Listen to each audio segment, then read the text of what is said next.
الرسل وخاتم الأنبياء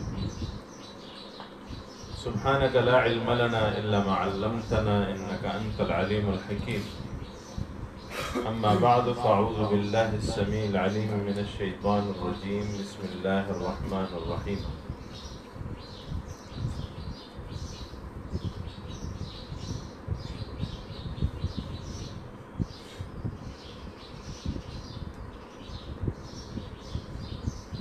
علوم القرآن میں ہم جمع قرآن اور ساتھ میں حفاظت قرآن کے مباحث پڑھ رہے تھے۔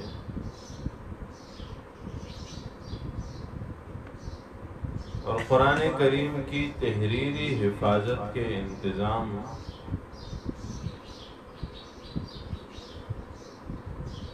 کے تحت جناب رسول اللہ صلی اللہ علیہ وآلہ وسلم کے دور انور میں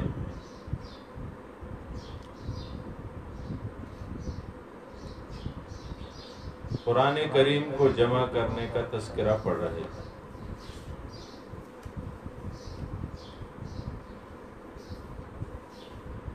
دوسرا دور تھا حضرت ابو بکر صدیق رضی اللہ تعالی عنہ۔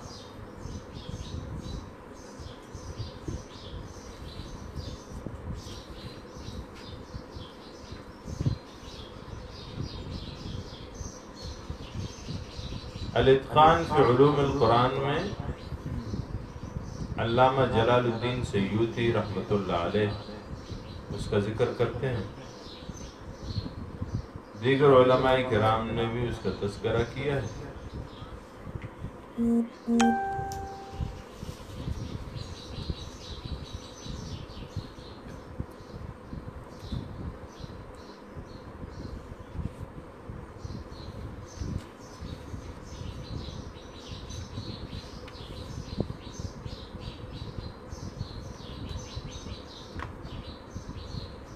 حضرت ابوبکر صدیق رضی اللہ تعالیٰ عنہ کے دور میں قرآن کریم کو جمع کیا گیا۔ اس جمع کے محرک حضرت عمر بن خطاب رضی اللہ تعالیٰ عنہ۔ بخاری شریف میں ایک روایت ہے زید بن ثابت رضی اللہ تعالیٰ عنہ سے، فرماتے ہیں کہ جب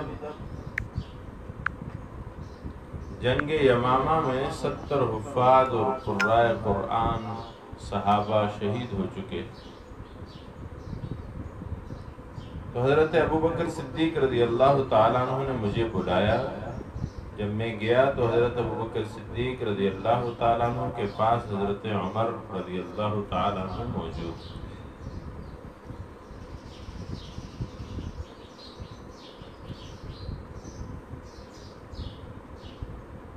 حضرت ابوبکر صدیق نے مجھے کہا ان عمر اتانی فقال ان القتل قد استحر يوم اليمامة بقراء القرآن واني اخشى ان يستحر القتل بالقراء في المواتن ذهب كثير من القرآن واني ارى ان تأمر بجمع القرآن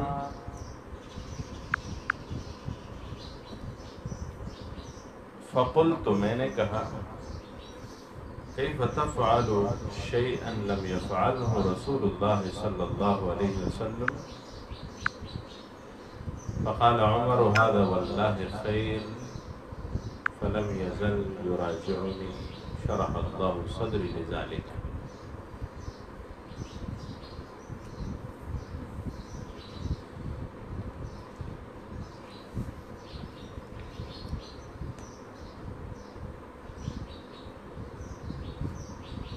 حضرت ابوبکر صدیق رضی اللہ تعالیٰ عنہ نے مجھے کہا، زید بن ثابت کہتے ہیں کہ حضرت عمر میرے پاس آئے اور کہا کہ یمامہ کی جنگ کی تیزی میں قرائے قرآن شہید ہو گئے ہیں، اگر وہ جنگوں میں بھی شہادت اور جنگوں میں بھی شہادت ہوئی، قرآ کا سلسلہ شہادت ہے، قرآ کا سلسلہ اسی طرح جاری رہا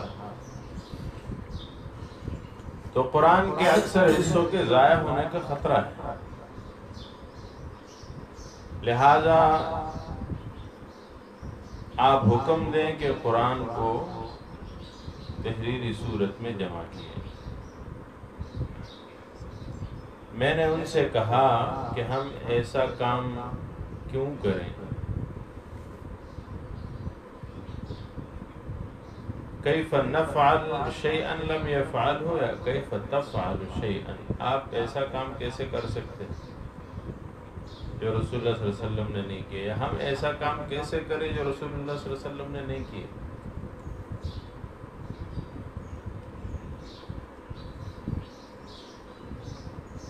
عمر رضی اللہ تعالیٰ عنہ نے کہا کہ اللہ کی قسم اسی میں خیر ہے، اور آپ کا یہ مطالبہ جاری رہا یہاں تک کہ اللہ نے میرا سینہ اس کام کے لیے کھول دیا۔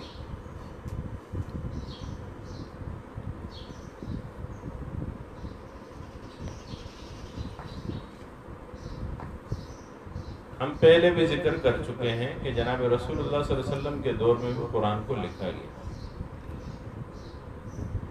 لیکن اسے کتابی شکل میں جمع نہیں کیا گیا۔ حضرت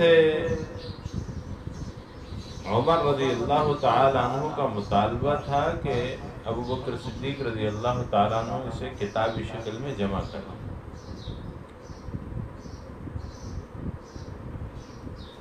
اسی لیے حضرت ابو بکر صدیق رضی اللہ تعالی عنہ نے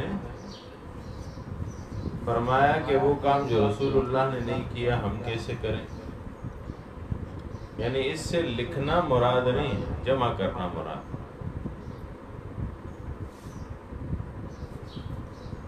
پھر حضرت ابو بکر صدیق رضی اللہ تعالیٰ عنہ نے اس پہ سوچ بچار کی، اور حضرت عمر رضی اللہ تعالیٰ عنہ بار بار کہتے رہے۔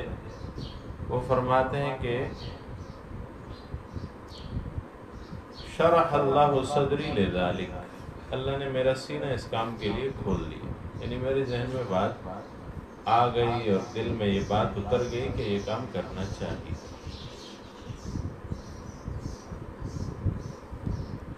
تو انہوں نے حضرت عمر رضی اللہ تعالی عنہ کے مطالبے سے اتفاق کر لیا۔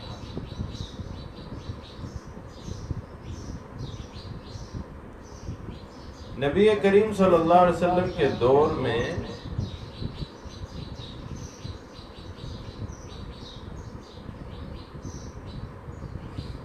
قرآن کریم کو کتاب کی شکل میں کیوں جمع نہیں کیا گیا؟ اس کے کچھ اسباب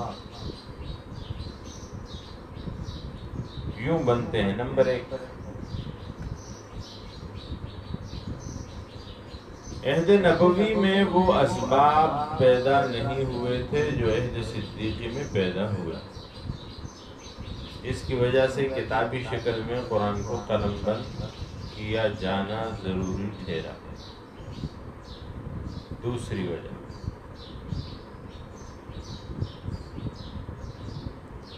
عہد نبوی میں تحریر کی وہ سہولتیں فراہم نہیں تھیں جو عہد صدیقی میں فراہم ہوئی، مثلا کاغذ اور دیگر ادوات کتابت۔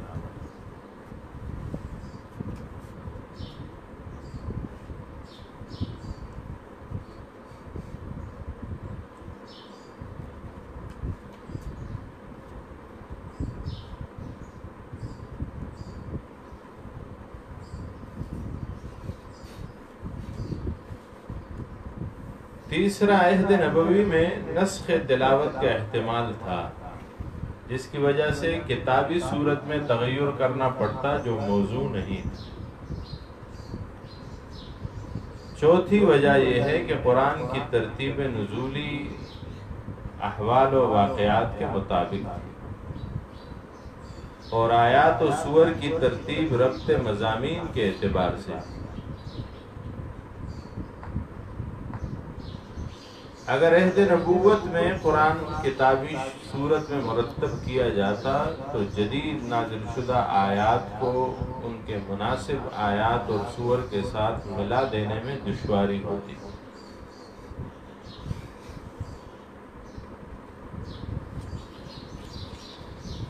یہ وہ وجوہ علل ہیں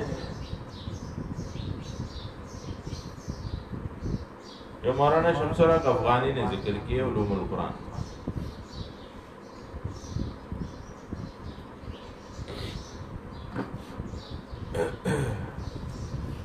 دو علتیں اس کے علاوہ بھی علماء نے ذکر کی.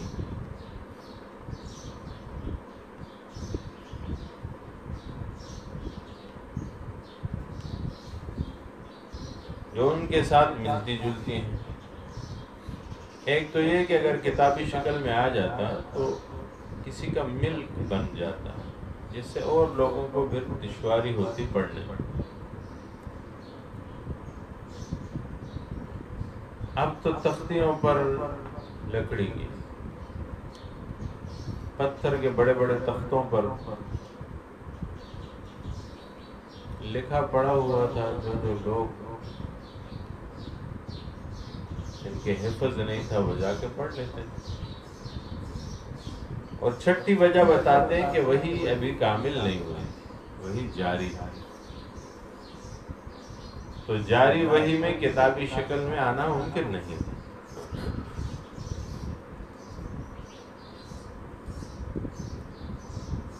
اب عہد نبوی کے لیے یہ اسباب بیان ہوئے کہ وہاں جمع کیوں نہیں ہوئے, لیکن جیسے عہد صدیقی آیا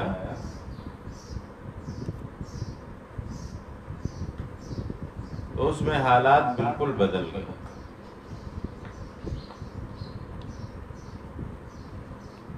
قراء کی شہادت نے قرآن کریم کو کتابی صورت میں جمع کرنے کے لیے ایک ضرورت پیدا کی. اب بعض سادہ دلوں نے ایک سوال بھی یہاں اٹھایا کہ حضور صلی اللہ علیہ وسلم کے دور میں بھی تو قراء شہید ہوئے تھے, تو قراء کے شہید ہونے سے نبی کریم صلی اللہ علیہ وسلم نے تو پریشان ہو کے قرآن کو جمع کرنے کا فیصلہ نہیں کیا. ہم کہتے ہیں حضور صلی اللہ علیہ وسلم جو خود موجود تھے تو ساری, اللہ نہ کرے ساری امت بھی اگر شہید ہو جاتی اس وقت, سارے صحابہ بھی شہید ہو جاتے, تو قرآن پر کوئی اثر نہیں پڑنا تھا, کیونکہ حضور موجود تھے. اور وہی اصلاً تو نبی کریم صلی اللہ علیہ وسلم کے پاس آتی تھی اور حضور کے پاس محفوظ تھی, حضور کو یاد بھی تھا پورا قرآن. یہاں تک کہ جبریل امین کے ساتھ حضور صلی اللہ علیہ وسلم کا دور کرنا بھی مذکور. پورے قرآن کا دورہ کرتے تھے. آخری سال میں جب حضور کی وفات ہوتی ہے 2 دفعہ حضور صلی اللہ علیہ وسلم نے جبریل کے ساتھ دورہ قرآن کیے, یعنی اسے دہرایا.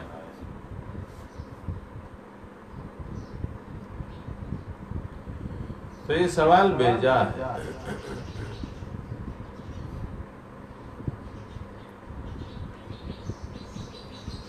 نبی کریم صلی اللہ علیہ وسلم کے دور میں جمع نہ کرنے کے لیے جو وجوہات ہیں ان کو اگر غور سے دیکھا جائے تو حضور صلی اللہ علیہ وسلم کی وفات کے بعد وہ وجوہات بہت ختم ہو گئی تھی. اب قرآن نے مزید اترنا نہیں تھا, قرآن کامل ہو چکا تھا, ناسخ و منسوخ کا معاملہ ختم ہو چکا تھا. حضور صلی اللہ علیہ وسلم نے آخری دورے میں متعین بھی کر دیا تھا.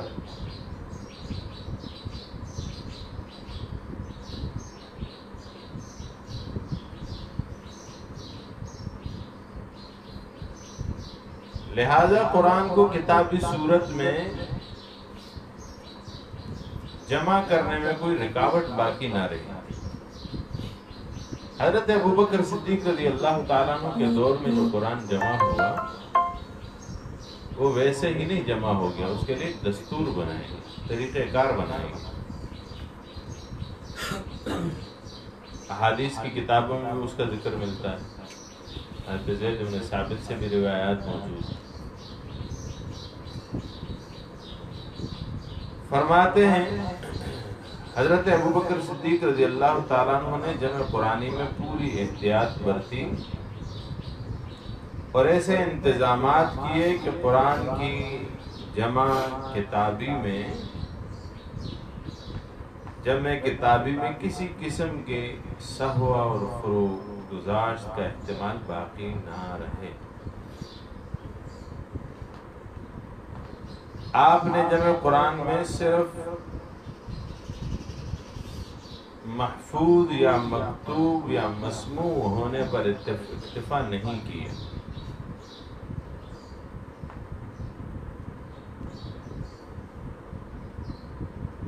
کہ ان آیات کو قلم بند کیا جائے یا کسی کو حفظ ہوں یا کسی چیز پر تحریر ہوئی ہوں یا حضور صلی اللہ علیہ وسلم سے سنی گئی ہوں، بلکہ جمع قرآن میں 2 قاعدوں پر عمل کیا گیا۔ نمبر 1، ان لکھی ہوئی آیات کو جمع کیا جائے جو رسول کریم صلی اللہ علیہ وسلم نے اپنے سامنے لکھوائی ہوں، اور 2 عادل گواہوں کے ذریعے اسی طرح لکھوانے کا ثبوت مہیا ہو جائے۔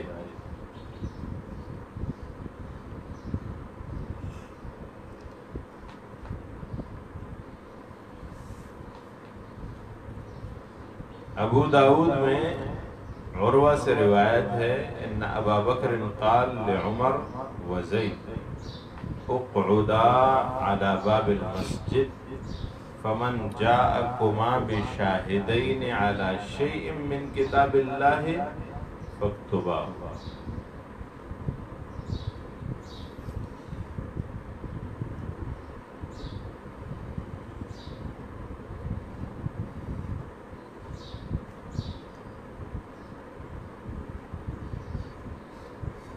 تو 2 عادل گواہوں کا ہونا ضروری تھا۔ دوسرا، وہ آیات مکتوب ہونے کے علاوہ کثیر التعداد صحابہ کے سینوں میں محفوظ بھی ہوں۔ اسے مناہل العرفان جلد 1 صفحہ 245 پہ لکھتے ہیں۔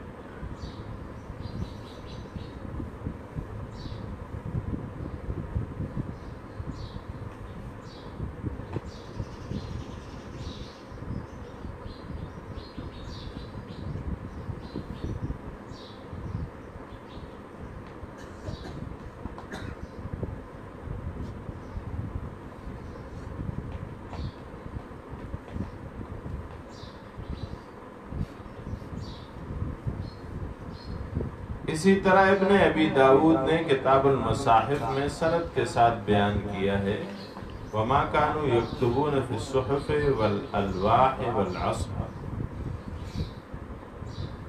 وكان لا يقبل من أحد حتى يشهد شاهدان۔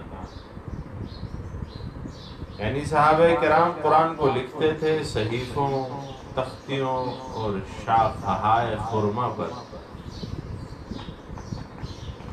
لیکن اس کو 2 گواہوں کی گواہی کے بعد قبول کیا جاتا تھا۔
الاتقان فی علوم القرآن میں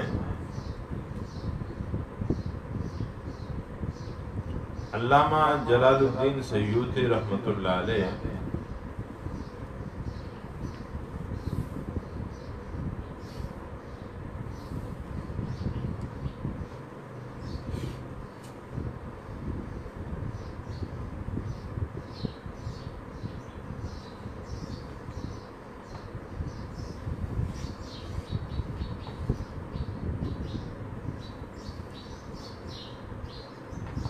حضرت زید بن ثابت رضی اللہ تعالی عنہ کی حدیث جو بخاری شریف میں ہے اسے نقل کرتے ہیں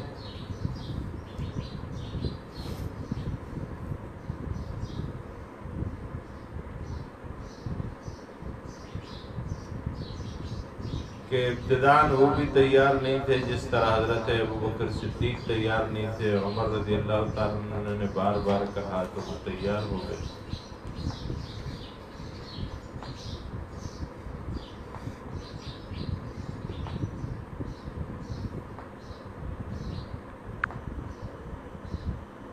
اسی طرح ان کے ساتھ بھی ہوا۔ فرماتے ہیں فلم یزل ابو بکر یراجعنی حتی شرح اللہ صدری للذی شرح به صدر ابی بکر وعمر، کہ مجھے انہوں نے بار بار کہا تو میرا سینہ بھی اللہ نے کھول دیا اس کام کے لیے جس کے لیے اللہ نے ابو بکر و عمر دونوں کا سینہ کھولا تھا۔ ان کے ذہن میں دل میں بات بٹھائی تھی، اسی طرح میرے دل میں بات بیٹھی۔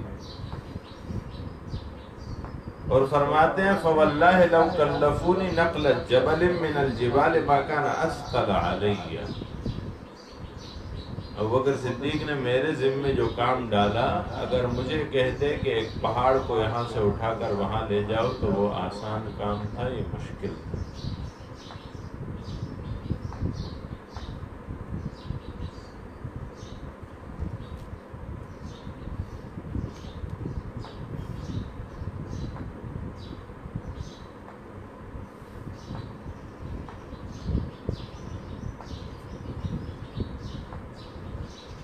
فرمایا فتتبعت القرآن اجمعه من العصب واللخاف وصدور الرجال ووجدت آخر سورة توبہ مع ابی خزیمہ الانصاری لم اجدها مع غیری لقد جاءکم رسول الى آخری۔ فكانت الصحف عند ابي بکر حتى توفاه الله، ثم عند عمر حياته، ثم عند حفصة،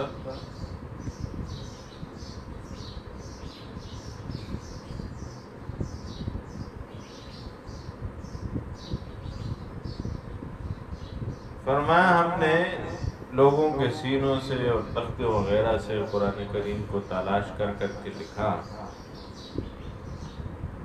تو سارے اس قاعدے پہ برابر تھے، یعنی دو لوگ گواہی دے رہے تھے۔ لیکن ایک جگہ ہم نے دیکھی سورہ توبہ میں کہ سورہ توبہ کی آخری آیات جو ہے لقد جاءکم رسول سے آخر تک،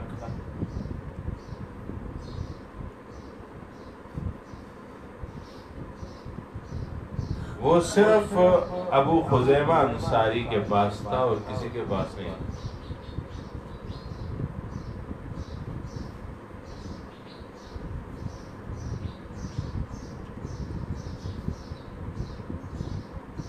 تو اب سوال اٹھتا ہے کہ یہ قاعدہ تو صحیح نہیں ہوا، اس قاعدے پہ عمل درآمد تو نہیں ہوا، تو اس کے لیے مستقل حدیث۔ ابو خزیمہ انصاری وہ صحابی ہیں جن کی گواہی، اکیلے آدمی کی گواہی 2 گواہیوں کے برابر حضور صلی اللہ علیہ وسلم نے اپنے دور میں تسلیم کی ہوئی۔ ہوا یوں کہ نبی کریم صلی اللہ علیہ وسلم ایک بازار میں گھر کے پاس ہی تھا، کوئی آدمی کھڑا تھا جو کچھ چیزیں بیچ رہا تھا، حضور صلی اللہ علیہ وسلم اس کے پاس گئے کہ یہ فلاں چیز مجھے دے۔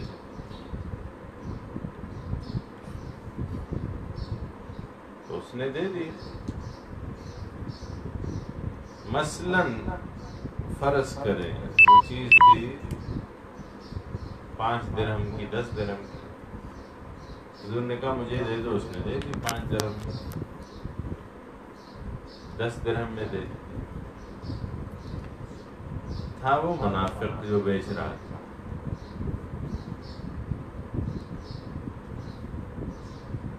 تو حضور اکرم صلی اللہ علیہ وسلم اپنے پاس اپنے جیب میں پیسے نہیں رکھا کرتے تھے، عادت ہی نہیں تھی، کبھی پاس پیسے نہیں رکھے۔ تو گھر تشریف لے گئے، اسے کہا کہ یہ میرا ہوا، میں ابھی جا کے تمہیں پیسے لا کے دیتا ہوں۔ وہ چیز ادھر ہی پڑی رہی. ادھر سے دوسرا آدمی آیا, اس نے کہا یہ چیز مجھے دے دو. اس نے کہا کتنی کی لوگی؟ اس نے کہا جتنی کی دے دو. اس نے کہا میں 15 کی بیچوں گا. 15 کی اسے دے دو.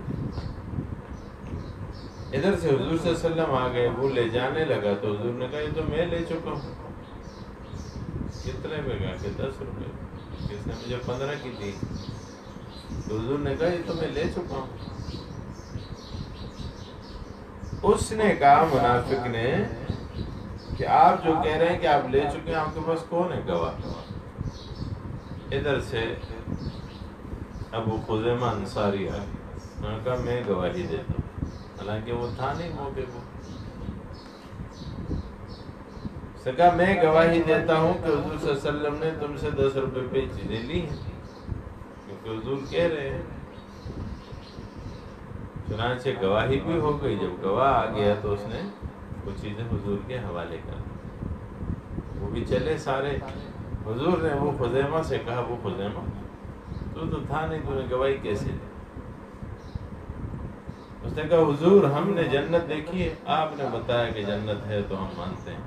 ہم نے اللہ کو دیکھا ہے, آپ نے کہا کہ اللہ ہے تو ہم نے مانا ہے.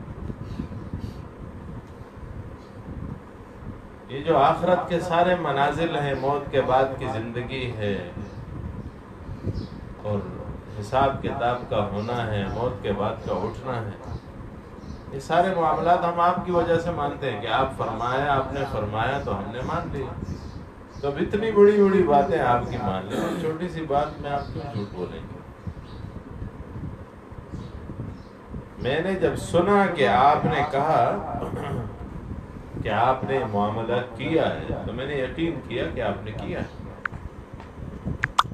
تو حضور صلی اللہ علیہ وسلم نے حضرت ابو خزیمہ انصاری کو یہ انعام کے طور پہ فرمایا کہ یہ وہ آدمی ہے جس کی گواہی 2 گواہیوں کے برابر ہوگی. تو سورہ برات کی آخری آیات اور کسی کے پاس نہیں تھی ماں سوا ابو خزیمہ انصاری. تو اللہ جل شانہ نے اس کو بھی اس شرف پہ قائم رکھا.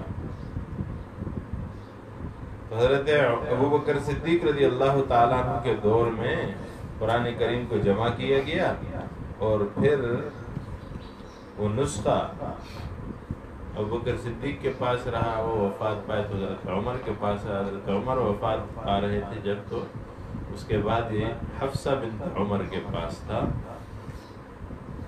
حضرت عمر رضی اللہ تعالیٰ عنہ کی بیٹی اور ام المؤمنین کے پاس.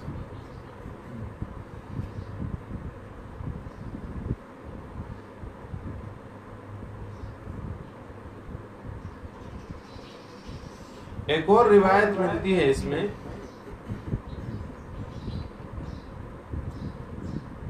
الاتقان فی علوم القرآن میں اسے بھی ذکر کیا ہے.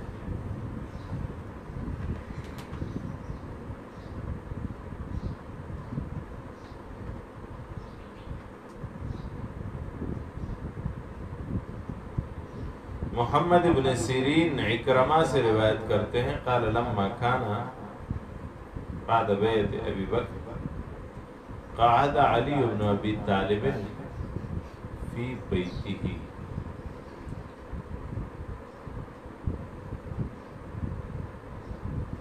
ابو بکر صدیق رضی اللہ تعالیٰ عنہ کے بیعت کے بعد, ہم پہلے پڑھ چکے ہیں, حضرت علی رضی اللہ تعالیٰ عنہ گھر میں بیٹھ گئے. فقیل ابی بکر, ابو بکر کے لیے کہا گیا قد کرہ بیعتک, اس نے آپ کی بیعت کو برا جانا ہے.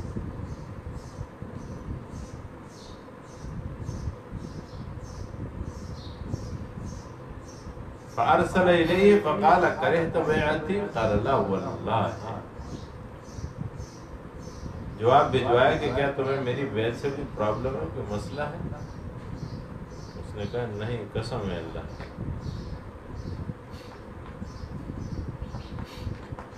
قال, فرمایا ما قعدک عنی, میرے پاس آئے کیوں نہیں, گھر میں کیوں بیٹھے ہو؟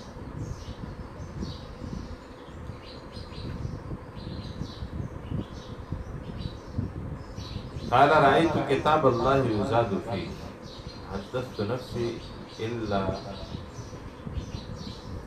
اللہ البس ردائی الى الصلاة حتى اجمعه قال له ابو بکر فانك نعم ما رأيت قال محمد فقلت لعكرمة ألفوه كما أنزل الأول فالأول قال لو اجتمعت الإنس والجن على أن يؤلفوه ذلك التعليف ما استطاعوا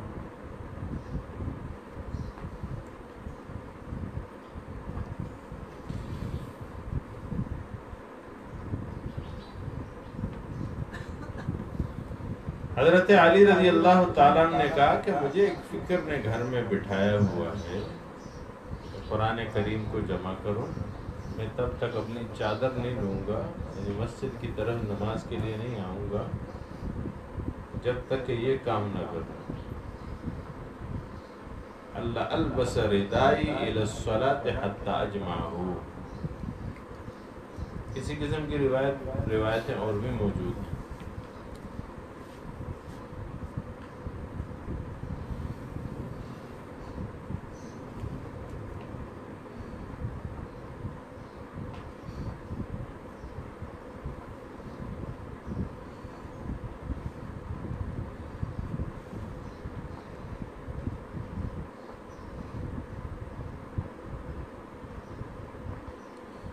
ابو شامہ کہتے ہیں وَكَانَ غَرَضُ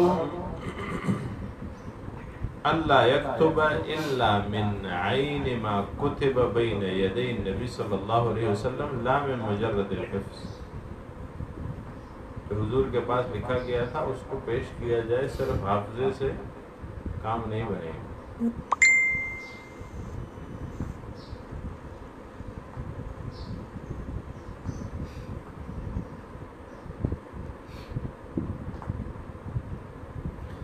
لیس بن سعد کہتے ہیں اول من جمع القرآن ابو بکر وکتبہ زید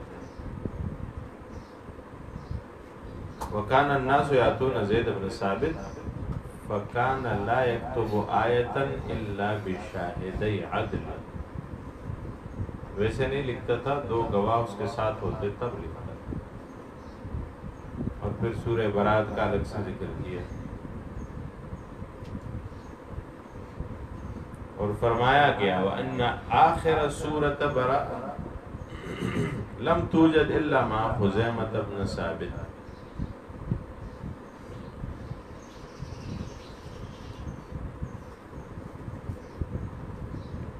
لم توجد إلا مع خزیمة بن ثابت فقال اكتبوها فإن رسول اللہ صلی اللہ علیہ وسلم جعل شہادته بشہادت رجلین، اس کی شہادت دو شہادتوں کے برابر ہے، اس وجہ سے اس کا لکھ دو۔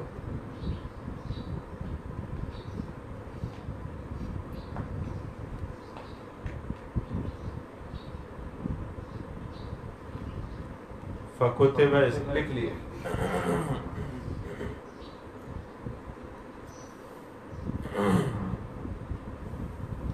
بعد میں کوئی آدمی آیت رجم لے کے آیا ہے، لیکن اس کا گواہ ہے اور وہ ابو خزیمہ انصاری نہیں تھا، اس وجہ سے اسے نہیں لکھا گیا، اسے چھوڑ دیا۔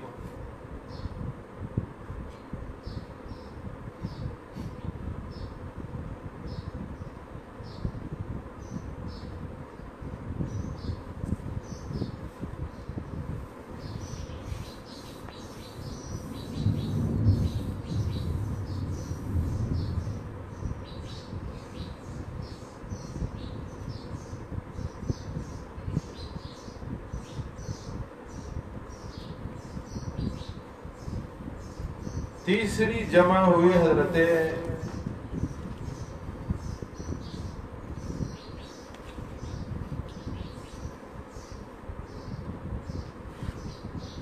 عثمان رضی اللہ تعالیٰ عنہ کے دور میں۔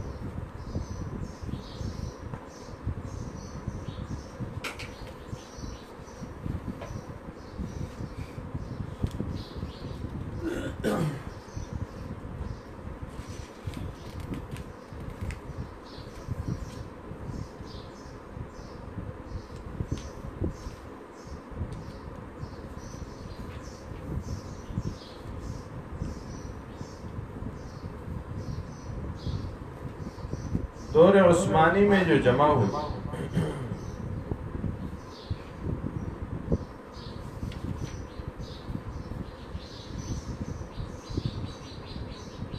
یہ وہ دور تھا جب اسلام کا دائرہ اقتدار کا بہت وسیع ہو چکا تھا. تو جن لوگوں نے قرآنی آیات کو جس استاد سے جس طرز جس تلفظ اور قرات سے سیکھا تھا ان میں اور دیگر مسلمانوں میں جن کو دوسری قراء کی قراءات کی تعلیم دی گئی تھی اختلاف پیدا ہونے لگا. چنانچہ بخاری میں حذیفہ ابن یمان رضی اللہ تعالیٰ عنہ صحابی جو فتح آرمینیہ اور آذربائیجان سے واپس حضرت عثمان رضی اللہ تعالیٰ عنہ کی خدمت میں آیا تھا، ان کا یہ قول مذکور ہے. اور یہ اختلاف قرات کے فتنے پر دال ہے. انہوں نے کیا فرمایا تھا؟ ادرک هذه الامه قبل ان تختلفوا اختلاف اليهود والنصارى. انہوں نے کہا اے حضرت عثمان، اے خلیفہ، اس امت کو سنبھالو اس سے پہلے کہ ان میں یہود و نصارہ کی طرح اختلاف پیدا ہو جائے.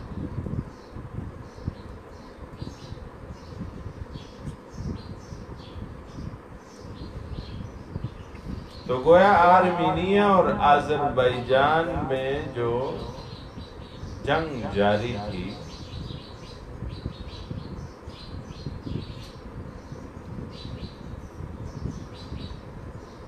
اس غزہ کے میدان میں جنگ کی پٹی پر صحابہ کرام آپس میں قرات کے اختلافات کی وجہ سے الجھے.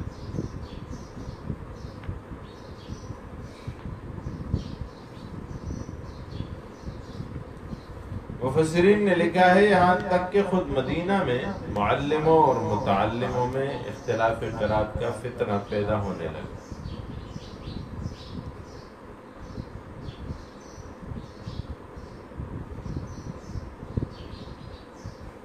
حضرت عثمان رضی اللہ تعالیٰ عنہ نے اپنے خطبہ میں ارشاد فرمایا کہ جب تم میں یہ اختلاف ہے تو دور کے شہر والوں میں اس سے زیادہ اختلاف کا اندیشہ ہے.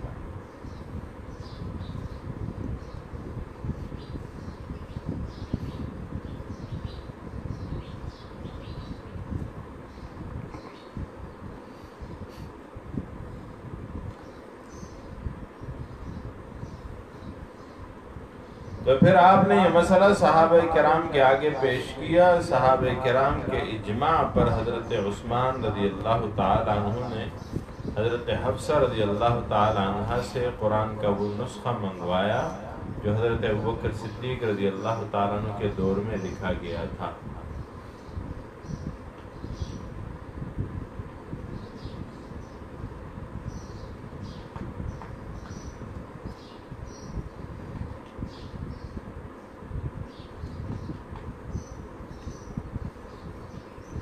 تاکہ کیا کیا جائے، اس کی مختلف نقلیں نکالی جائیں اور اسے بنائی جائیں اور پھر مختلف شہروں میں بھیجی جائیں تاکہ اسی کے تعلیم و تعلم کا اہتمام ہو سکے اور باقی جو ہیں ان قراتوں پہ بندش لگ جائے.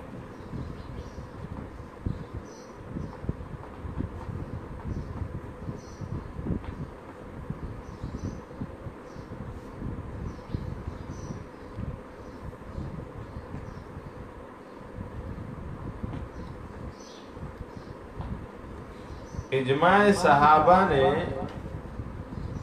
اس مصحف عثمانی کی تحریر کو جس مجلس کے حوالے کیا اس کے میں 4 لوگ تھے، 3 قریش تھے اور 1 انصاری صحابی. قریشی حضرات تھے عبداللہ ابن زبیر، سعد ابن العاص اور عبد الرحمن بن حارث، اور زید بن ثابت جو ہیں انصاری. حضرت عثمان رضی اللہ تعالیٰ عنہ کے جمع کے لیے دستور بنایا گیا، اس کے لیے بھی قانون بنایا گیا.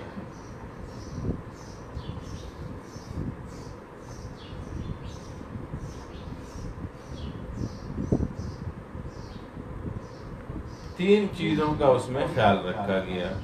ایک، مصحف میں وہ چیز درج ہو جس کے قرآن ہونے کا قطعی یقین۔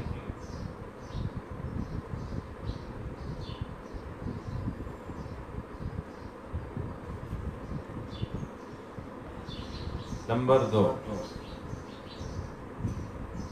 جس کے بارے میں معلوم ہو کہ حضور صلی اللہ علیہ وسلم کے آخری دور میں وہ باقی تھا، یعنی آخری دور تلاوت۔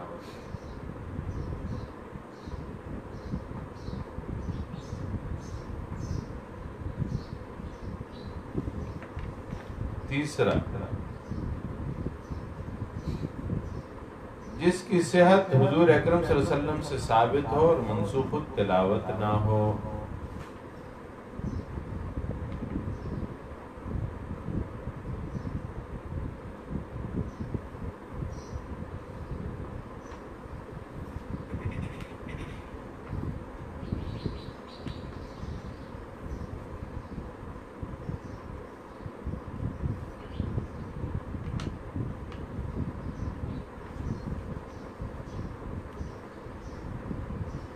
ان ساری چیزوں کا خیال رکھا گیا اور فرمایا گیا کہ ایک لغت پہ سے جمع کرو،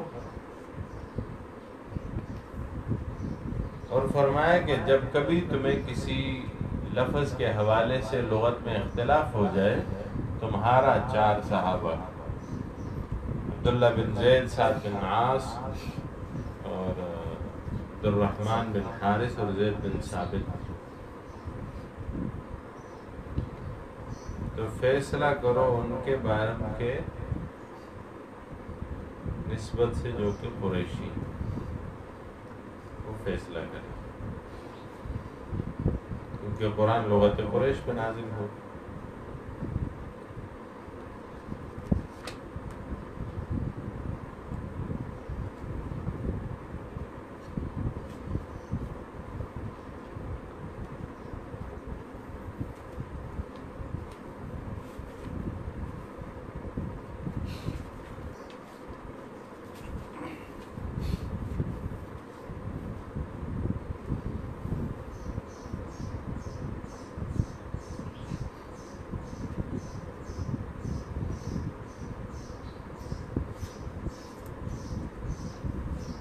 جب انہوں نے یہ کام کر لیا تو اس کے بعد حضرت عثمان رضی اللہ تعالی عنہ نے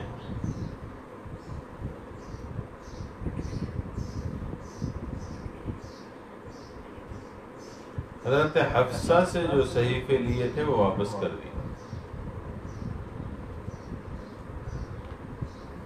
اور پھر اپنے جو بنائے ہوئے نسخے تھے انہیں ملک کے آفاق و اطراف میں پھیلایا۔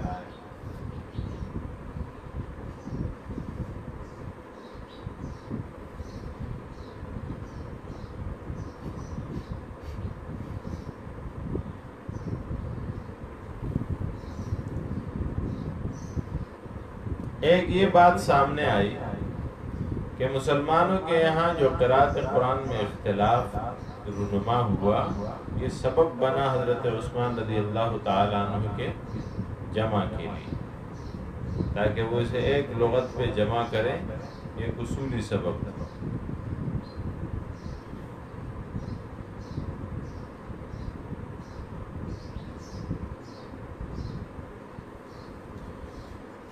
دوسری بات یہ سامنے آتی ہے کہ جس کمیٹی کو یہ خدمت تفویض کی گئی تھی وہ 4 آدمیوں پر مشتمل تھی۔ ایک ان میں انصاری صحابی ہیں زید بن ثابت حقی، مہاجر ہیں، مکہ کے رہنے والے، قریشی۔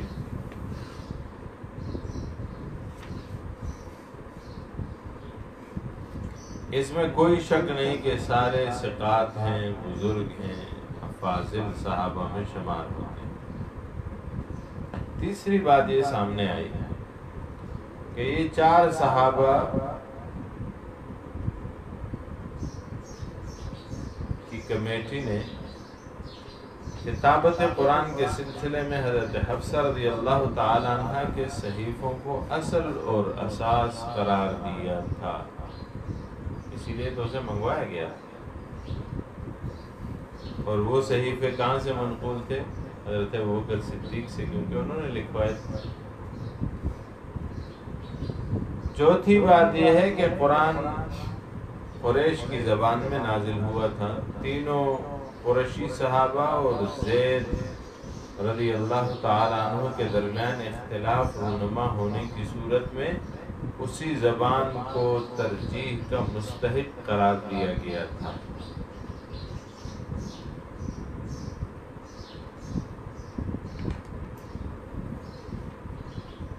اور پانچویں بات یہ ہے کہ چاروں صحابہ نے جو قرآن کریم جمع کیا تھا، حضرت عثمان رضی اللہ عنہ نے اس کی نقلیں مختلف ممالک میں بھیجی۔ اب وہ کتنے نسخے تھے اس حوالے سے دیکھیے۔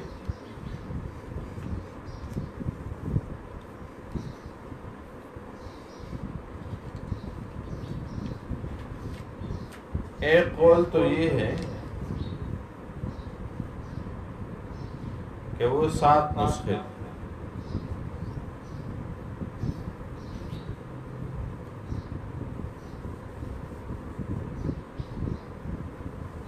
مصحف مدنی،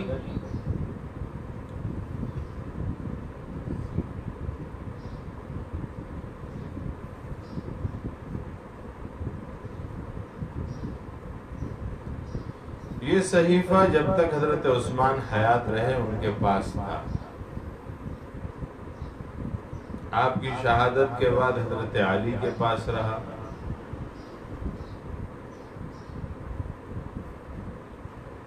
پھر خلافت کے ساتھ حضرت امیر معاویہ کے سپرد ہوا۔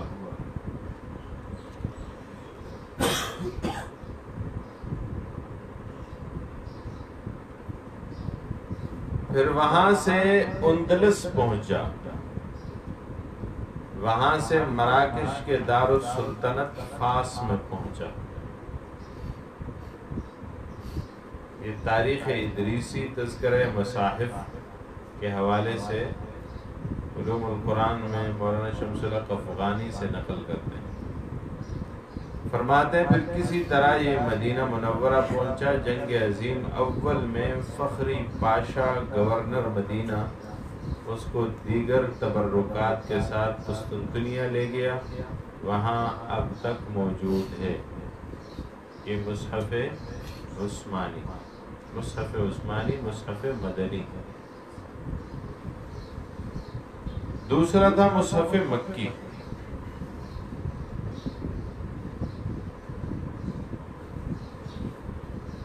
یہ 657 ہجری تک مکہ معظمہ میں ہی رہا۔ یہ نسخہ محمد بن جبیر اندلسی نے 579 میں مکہ میں اس کی زیارت کی۔ مولانا شبلی نعمانی نے لکھا ہے کہ جس زمانے میں انہوں نے سیاحت کی یہ نسخہ جامع دمشق میں موجود تھا۔ آپ کی زیارت غالباً 19ویں صدی کے اخیر میں تھی۔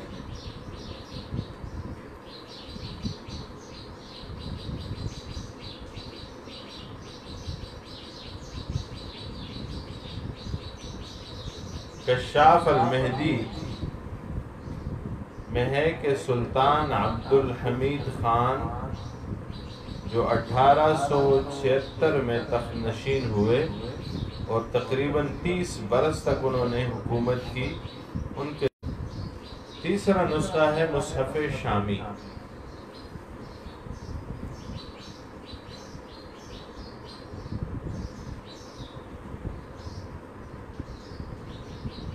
احمد مقری مورخ کر فاس لایا، وہاں اب تک موجود ہے۔ یہ مصحف شامی فاس۔ مصحف بصری، یہ نسخہ کتب خانہ خدیو جو مصر میں ہے، خدیو جو مصر میں ہے موجود رہا۔ اس کو سلطان صلاح الدین ایوبی کے وزیر نے 575 ہجری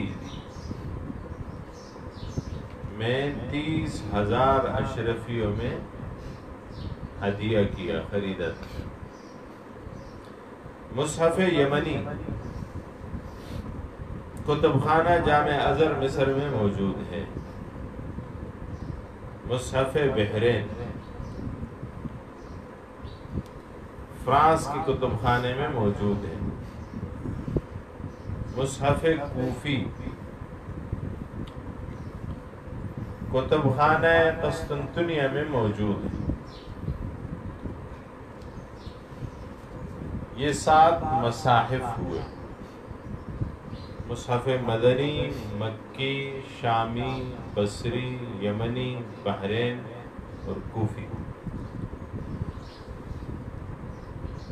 حضرت عثمان رضی اللہ تعالیٰ عنہ کی طرف 3 مزید مصاحف کی نسبت بھی کی جاتی ہے، جن میں مصحف عثمانی دوم،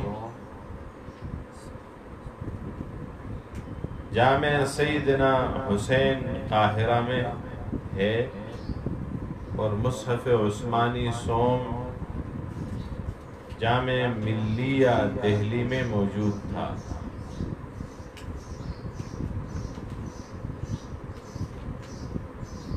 اور مصحف عثمانی چہارم انڈیا آفس لندن کے کتب خانے میں موجود ہے۔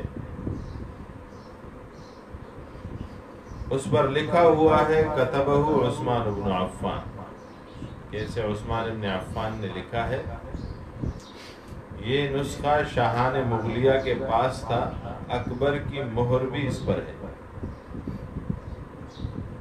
1845 میں یہ نسخہ میجر راونس کو ملا، اس نے ایسٹ انڈیا کمپنی کے کتب خانے کو دیا، اب انڈیا آفس کے کتب خانے میں ہے۔ اور فرمایا اس کے 181 صفحات ہیں اور فی صفحہ میں 16 سطریں۔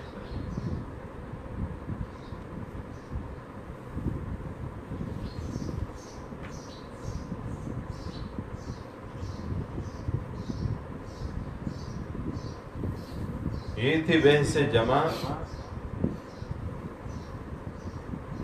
بحث حفاظت کے ضمن میں مختصراً یہ عرض ہے کہ اس کے علاوہ مثلا قرآن کو زبانی یاد کیا گیا اس کے محفوظ کرنے کے لیے، قرآن کو لکھا گیا اس کے محفوظ کرنے کے لیے، اس کے علاوہ اور ذرائع بھی تھے۔ مثلا قرآن کی حفاظت کی گئی بذریعہ تعلیم و تعلم، صحابہ نے ایک دوسرے کو پڑھایا، اپنے شاگردوں کو، اپنے بچوں کو، تابعین کو پڑھایا، اور یہ سلسلہ جاری رہا اور آج تک جاری ہے۔